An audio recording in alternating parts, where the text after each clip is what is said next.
My week is completely out of whack. You're getting a preview video on a flippin' Wednesday. Let's jump into this.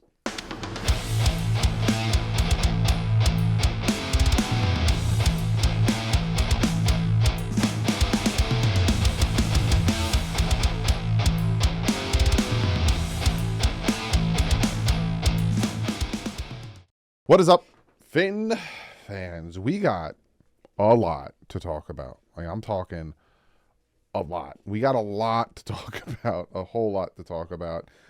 So without further ado, without me yammering and jabbering too much, let's jump into this. Shaquille Leonard. This is something I do want to talk about. He has been waived by the Colts. Middle linebacker, still a very good, decent linebacker, in my opinion, could help the Dolphins out. Now, being that he's a vet and the trade deadline's come and gone and he's being cut, waived, however you want to, whatever, he has to go through the waiver claims. And the Miami Dolphins right now are sitting at like 19, 20, 21-ish. Like, they're up there in the waiver claims. And there's a lot of good teams ahead of them, or a lot of teams ahead of them, that could potentially go and try to claim Shaquille Leonard. But his contract, being that he was waived, $15.7 million of his base is guaranteed. So he might clear waivers. And if he clears waivers, then all of a sudden, Shazam, he's a free agent, and the Miami Dolphins can potentially go after him and bring him in to help the Dolphins on their run towards the playoffs. So, real quick, do I want him? Yeah. I think he'd be a great addition to the middle linebacker, even the linebacking core. I really didn't like some of the effort I saw out of Jerome Baker on Sunday versus the Raiders. So if you're going to tell me Shaquille Leonard is a possibility to come to Miami and they can pull it off and they can sign him to a type of contract where they could save cap hits and all that stuff and signing bonuses and yada, yada, do it. But, yeah, go after him. The other thing I want to talk about is the Miami Dolphins have placed Salvon Ahmed on injured reserve and signed wide receiver Robbie Chosen to the active roster. We also signed running back Darrington Evans to the practice squad. Now, we have two more openings for returning from IR. And there's three possibilities in my mind.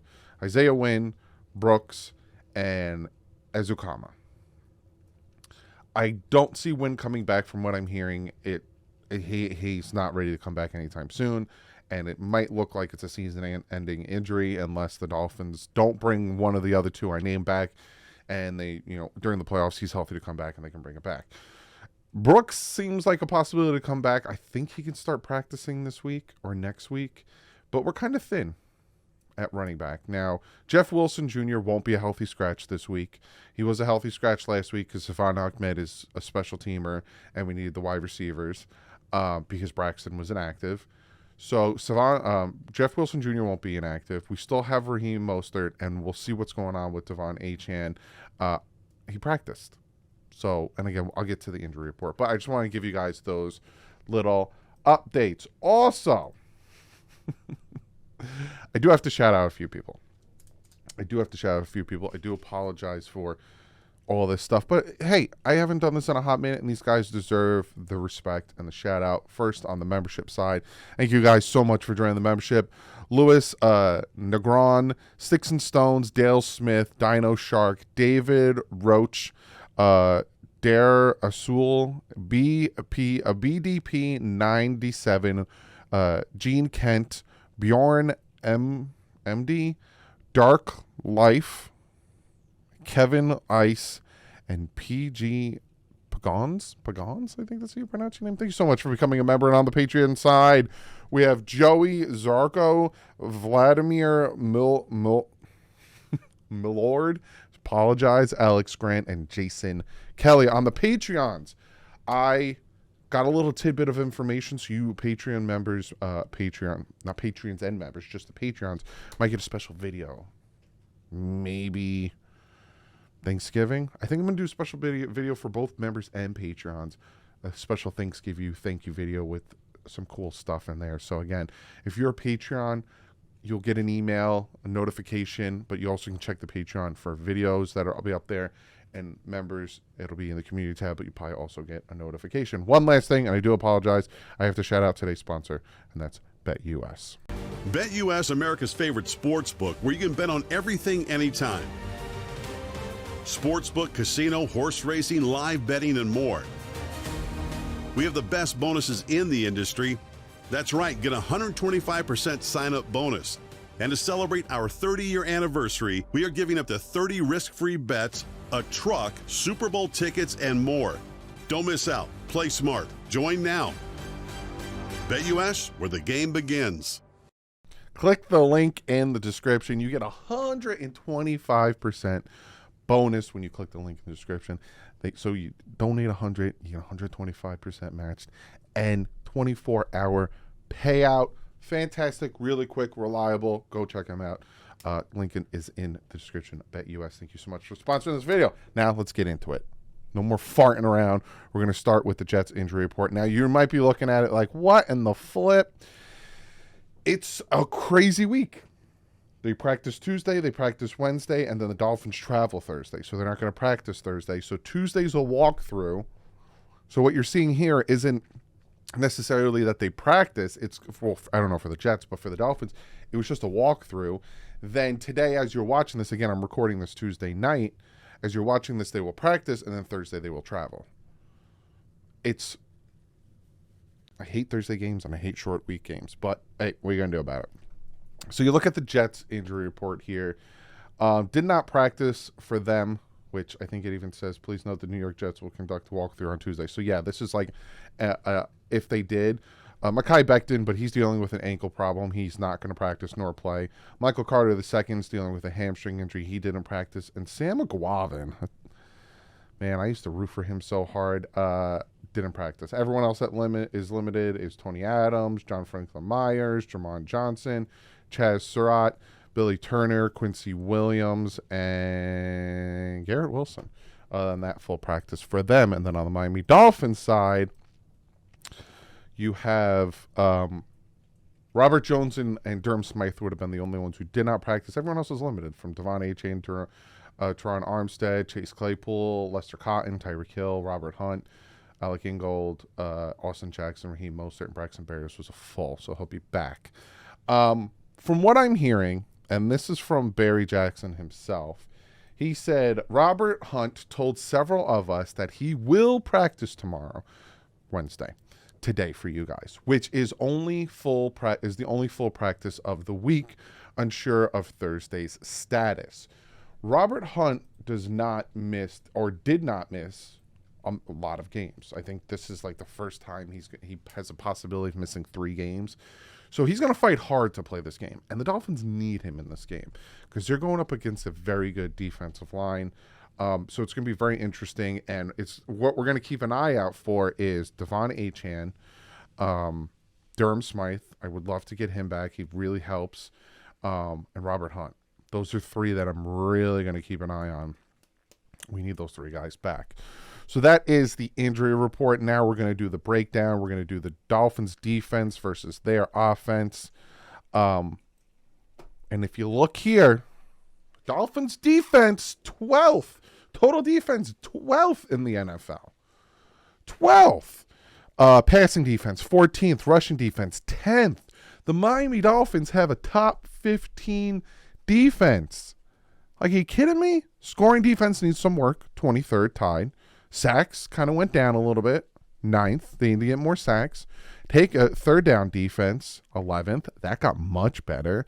And takeaways 25th. Need some more turnovers, but I feel like those are going to start to come as the season goes on. And you're facing an offense in the Jets that sucks. You know, I don't like to talk cocky about facing opposing teams because anything could happen, but the Jets offense sucks. 30th in total offense, 30th in passing offense, 23rd in rushing, 30th in scoring, 30th in sacks allowed, 40 sacks allowed, which is 3rd most in the NFL, 32nd on third down offense, and 25th in giveaways with 18. Our defense is on the rise. 12th. Their offense has just, it's like, you know when like a plane like lands and like they land wrong and they kind of sputter on the ground like burp, burp, burp, burp, burp, burp, with no wheels. That's what they're doing because they're not going down anymore. They're like again. I'm like beating it. Next, we will look at the Dolphins offense versus the Jets defense. And the Miami Dolphins have the number 1 offense, number 1 passing offense, number 2 rushing offense, number 1 scoring offense. We are third in sacks allowed. Even with the amount of injuries we have on the offensive line, even with the rotation, how much rotation we've had on this offensive line, a lot of that has to do with Butch Berry, the depth actually playing really well, and 2 is release time and his pocket presence. But third down offense is 17th. Giveaways is 21st. Need a little bit better at that. Lately we've been giving the ball away a little too much. And then you look at the Jets defense, and it's surprising to me. Total defense is 11th. Passing defense is 5th. Obviously, they got a pretty good passing defense, being that Sauce Gardner, Reed, and then their pass rush is really good. Their rushing defense is only 30th. I thought that would be higher. Scoring defense is tied for 11th. Sacks, 26. Tied for 18th. Takeaways, third down, is 20th. Their takeaways is 8th. It's pretty high up there. Again, Miami has to do better with the takeaway area. That is your breakdown. Now, let's get to the PFF side of this thing. Now, you can take the PFF grade with a grain of whatever you want to call it. People want to say salt. You could say sand because the beach is very big. The whole premise of take it with a grain of whatever is that it doesn't matter. It's so minuscule, it doesn't matter. So if you were to say salt, that makes sense because in a salt shaker or a salt container, 1 grain of salt, it gets lost in that mass. But you also could say grain of sand because you drop that grain of sand on this giant beach, it's gone. You know what I'm saying? You can say either or, whatever tickles your fancy. So we're looking at it here. Our offensive line isn't great, but again, if we can get rid of him, and if we could put Robert Hunt back here, I feel so much more comfortable. Miami, 2 is 6th. Mostert's 3. Waddle's up there, 12. Hill, 1. This is Braxton or Craycraft. So you saw Wilson out there, but I don't think that's going to be your guy, and we have Durham Smythe here. Their defense is good. Whithead is good. Adams is okay. You got Sauce Gardner. You got Reed. The fact that Reed is higher than Sauce is interesting to me. This is where, the trouble is for me right here. Quinnen Williams and Johnson. Even your linebacking core is really good with C.J. Mosley, Williams over here. This is where it scares me. This is where we need to take advantage of opposite things, quick passes, get the ball out quick, protect Tua. I'm jumping on the toes of 5 things while looking at the PFF. But this is the competition here. Our top offense versus their top defense. This is where the game is going to be decided. Do not. I'm getting ahead of myself. Let's flip it to the defense. The defense, their offense isn't good. Breece Hall and Garrett Wilson are the best that they have. Outside of that, it's just not good. It's just not good. And then you have the Dolphins defense. Jalen Ramsey. There's no number here, but should be number 1. Bradley Chubb, really good. Christian Wilkins, really good. Phillips, 2 sacks, 1 interception. David Long Jr., Javon Holland, Elliott, Howard. It's all right, but they're not throwing it over here. They're going to be throwing it over here. It's all coming down to how our offense produces against their defense. Plain simple. If our defense can score points or our special teams can score points, then it will really help. But I'm jumping on toes. Let's go back. Jumping on toes. And let's get to the 5 things that the Dolphins need to do if they want to beat this New York Jets team. First and foremost, let me move this because this is going to kind of be in the way. So I'm gonna put him up here. I don't like the way that looks. It's just going to get covered up. That's all. What are you going to do? No specific order. Again, I was doing my research, was looking at it, all that good stuff. And this is what I came up with. The number one thing on my list is you got to pressure Boyle. I'm trying to find a good place to put this. Here, you know what? I'll do this. I'm going to do this.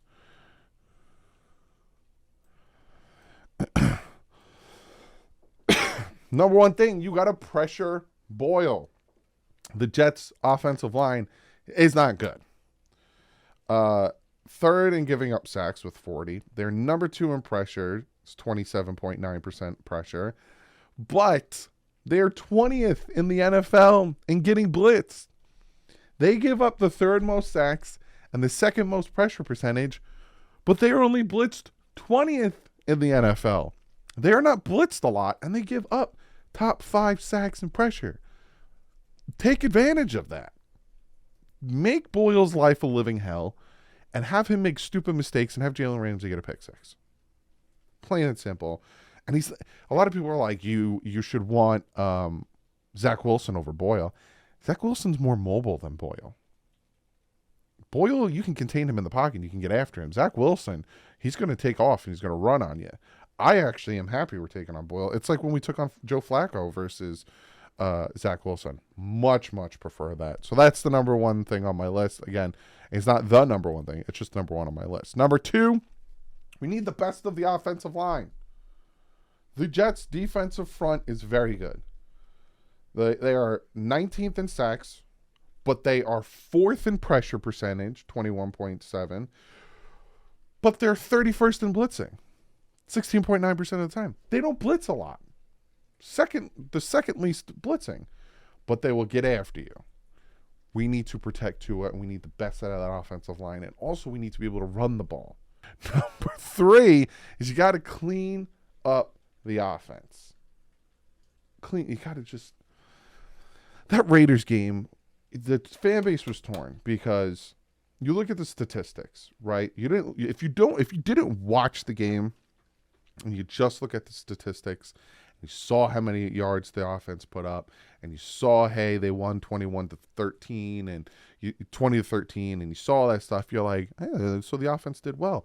But when you actually watched the game and you saw the 2 fumbles and you saw the interception and you saw the stalled drives because of some missed pass opportunities and you saw field goals and one of them being missed, the second half, the offense was sloppy.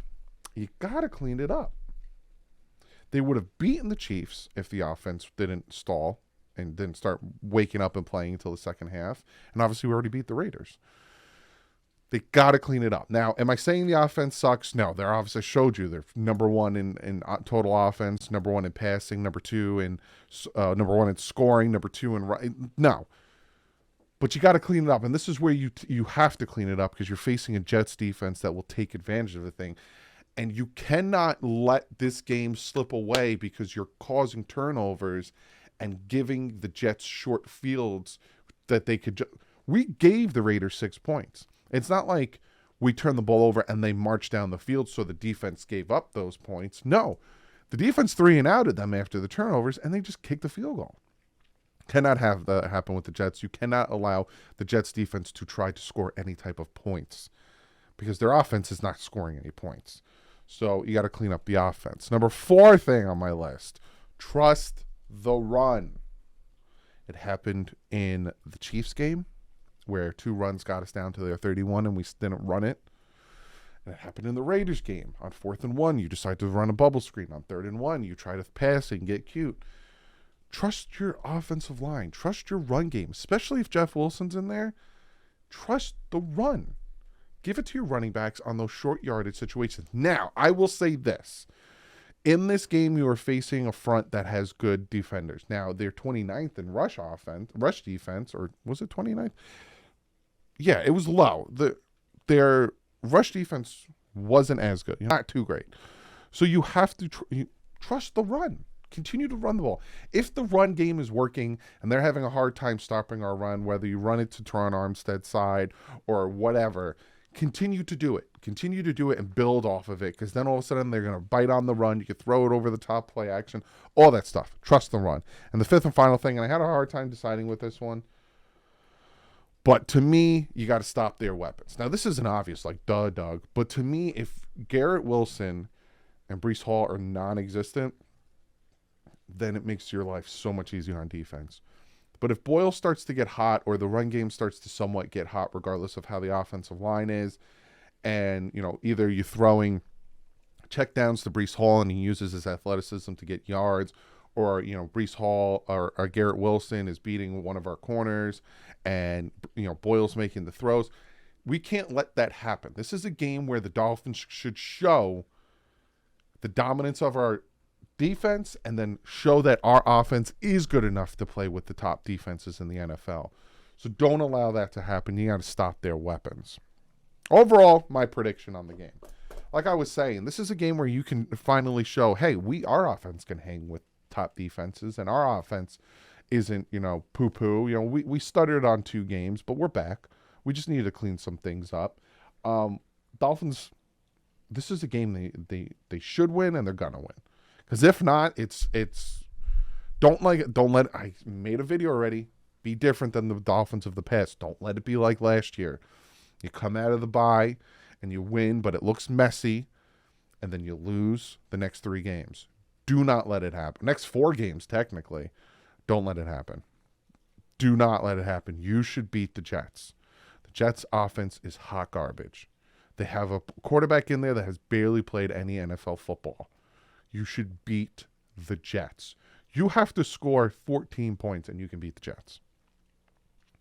I have the Dolphins winning 23-10.